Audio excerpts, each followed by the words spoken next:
I wasn't the first one. This has a reputation for trying to get comedians to sell out of court and pay her. It's plants. Always. If it's violence at a comedy show, it is a plant. The ticket said comedy show, did not say serious show. I think they're plants. I don't know why everybody keeps trying to make Tyler Perry out to be some black saint.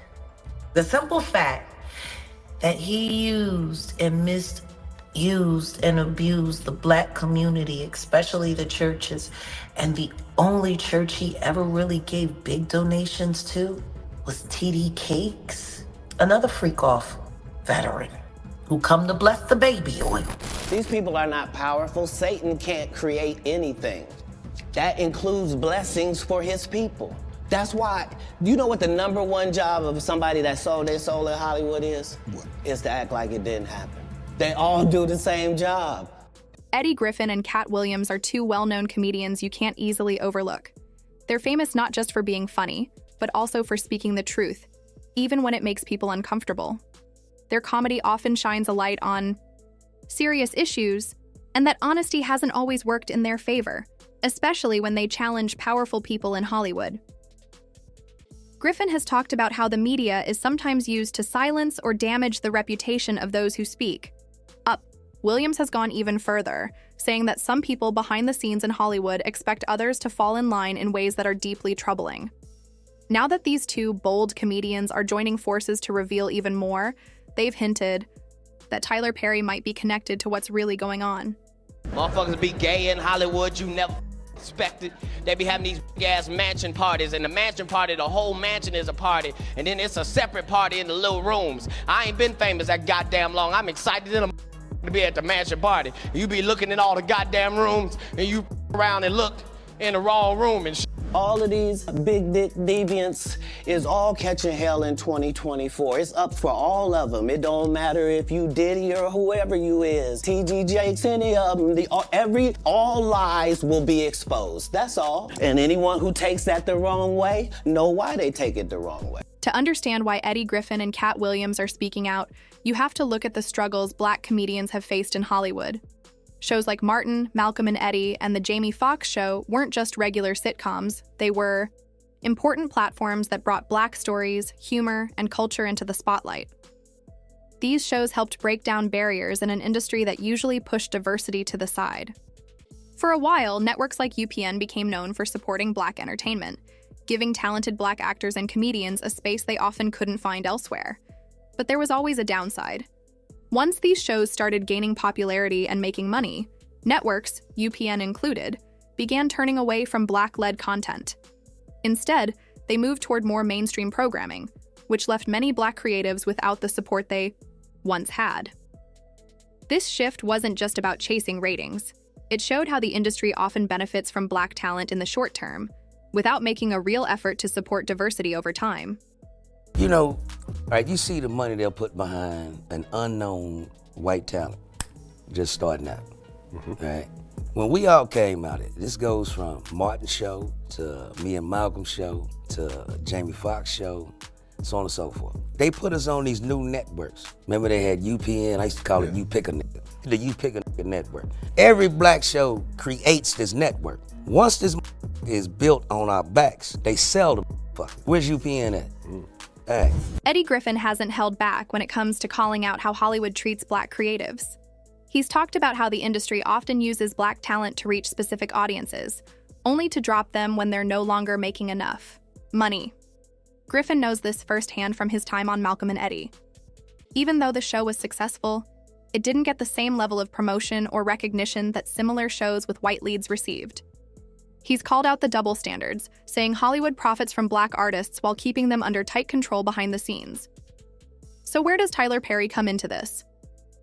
Griffin has criticized Perry, even though he's often praised as a success story for black creators.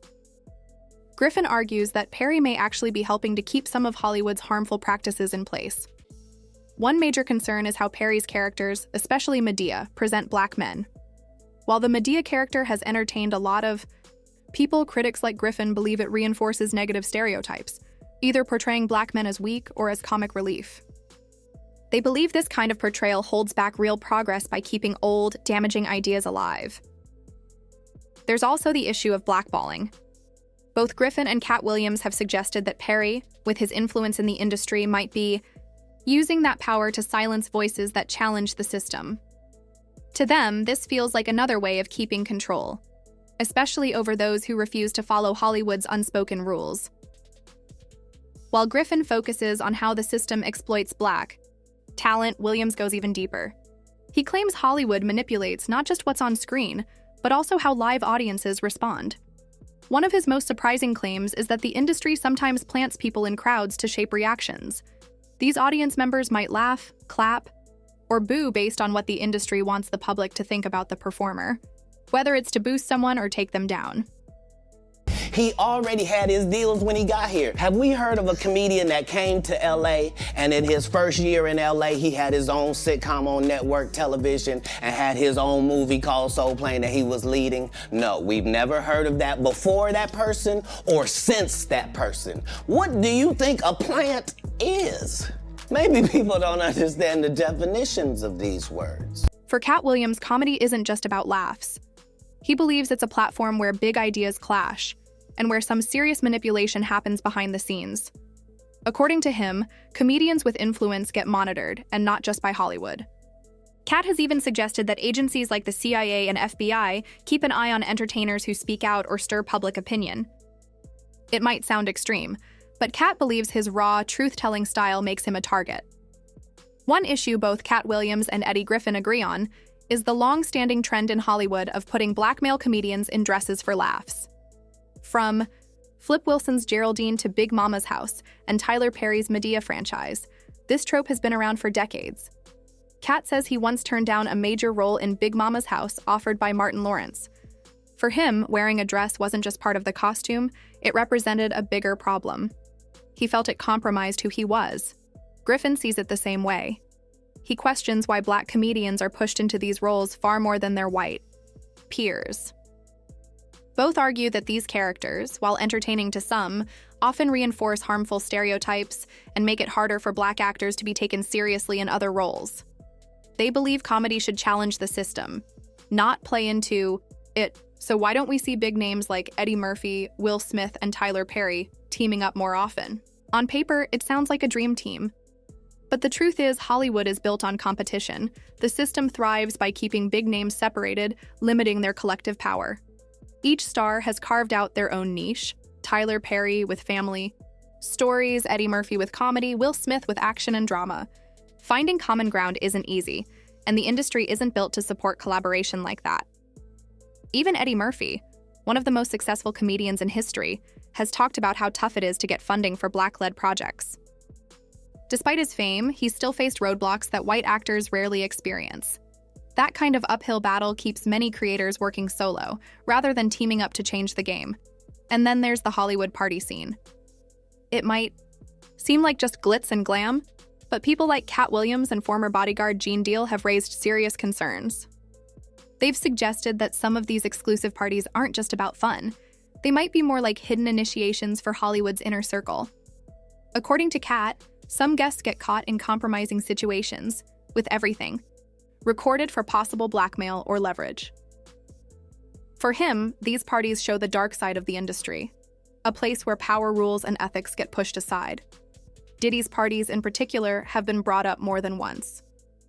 Actor Jamie Foxx and others have hinted that what happens there isn't always as innocent as it looks. For Williams and Griffin, these parties are just a symptom of a bigger problem in Hollywood, where power and control matter more than honesty and talent. Griffin goes even further. He says Hollywood is part of a bigger system that keeps people distracted with celebrity drama and flashy content, so they don't think too hard about what's really going on in the world.